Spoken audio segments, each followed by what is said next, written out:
Bayangin, kamu lagi scroll media sosial tengah malam, terus teman SMA kamu posting foto wisuda S2 di luar negeri.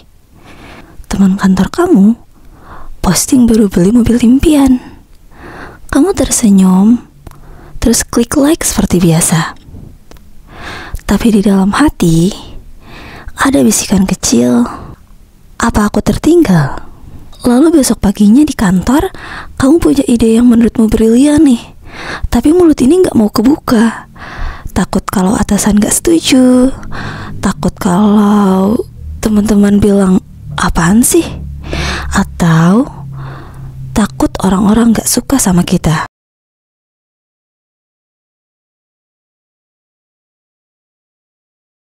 Hari demi hari, kita jalanin hidup bukan seperti yang kita mau, tapi seperti yang kita pikir orang mau lihat dari kita.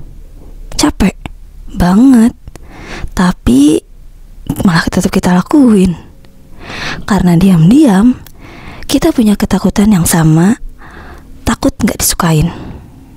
Kalau kamu pernah ngerasain ini, aku mau ngenalin kamu nih sama satu buku yang bisa banget ngubah cara pandang hidup.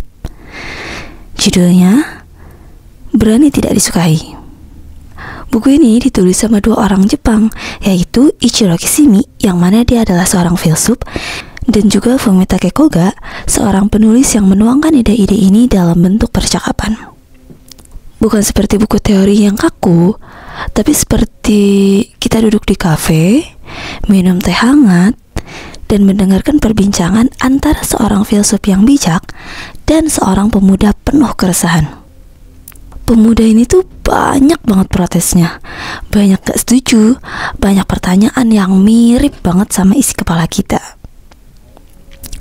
Tapi si filsufnya tuh jawab dengan sabar, kadang dengan pernyataan yang bikin kesel gitu sama kita di awal.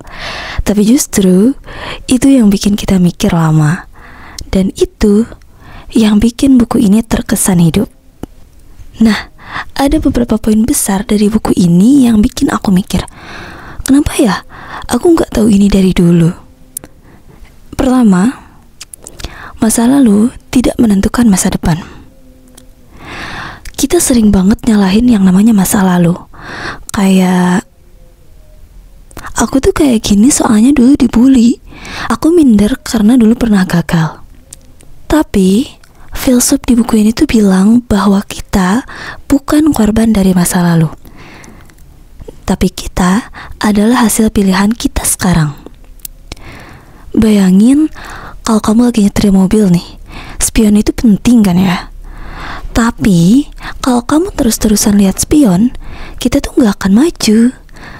Nah, masa lalu itu spion, dan kemudi ada di tangan kita saat ini. Kedua, semua masalah adalah masalah hubungan antara manusia.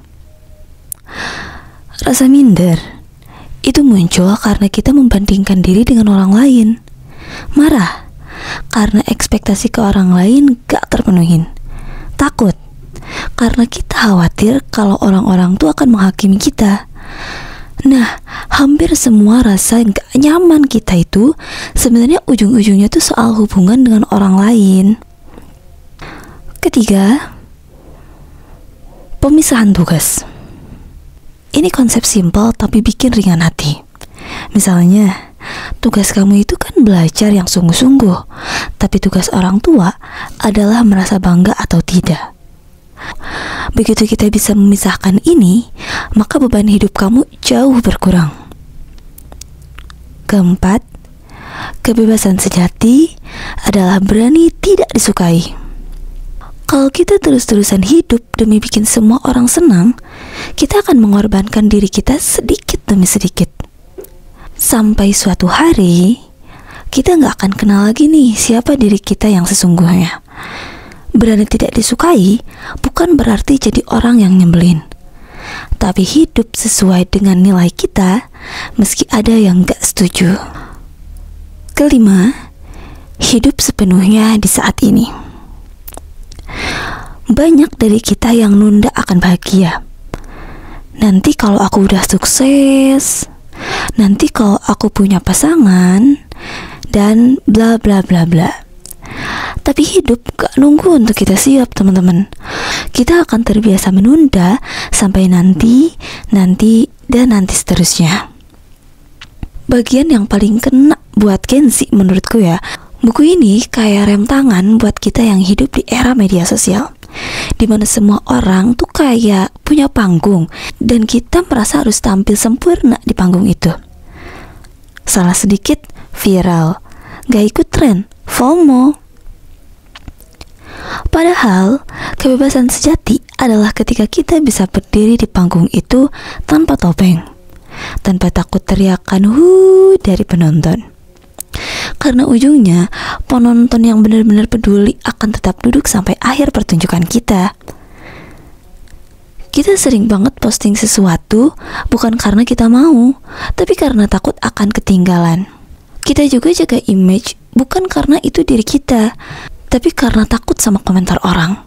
Dan perlahan, kita lupa rasanya jadi diri sendiri. Buku ini ngajarin kamu gak harus memposting sesuatu hal biar dianggap sukses deh. Kamu gak harus jadi versi yang semua orang suka kok. Kalau semua orang setuju sama kamu, berarti kamu gak benar-benar jujur sama diri kamu. Buku ini juga ngasih banyak banget momen refleksi. Misalnya nih, kita diajak nanya ke diri sendiri, kalau hari ini aku bisa bebas tanpa takut penilaian orang, aku mau ngapain? Sebenarnya pertanyaan simpel ini tuh bisa membuka pintu besar ke kejujuran sama diri sendiri loh, teman-teman. Dan meskipun ini buku filsafat, bahasanya tuh ringan kok. Cocok buat yang mau mulai perjalanan self-growth. Memang ada beberapa bagian yang sedikit muter-muter ya, jadi butuh sabar untuk mencerna. Tapi itu sebanding kok sama insight yang kita dapat setelah itu. Setelah aku baca, aku jadi sadar nih bahwa kita gak bisa bikin semua orang suka sama kita. Dan itu bukan masalah. Justru itu tanda bahwa kita mulai hidup, mulai jujur, mulai berjalan di jalur kita sendiri. Kalau kamu lagi capek pura-pura kuat, pura-pura oke, atau pura-pura setuju, mungkin ini saatnya kamu baca Berani Tidak Disukai. Berhenti hidup untuk semua orang, mulai hidup untuk dirimu sendiri. Sekarang aku mau lempar pertanyaan nih ke kamu. Kalau hari ini kamu bisa 100% jadi dirimu sendiri tanpa takut gak disukain, apa yang bakal kamu lakuin? Tulis di kolom komentar. Siapa tahu keberanianmu bisa menular ke orang lain. Bye.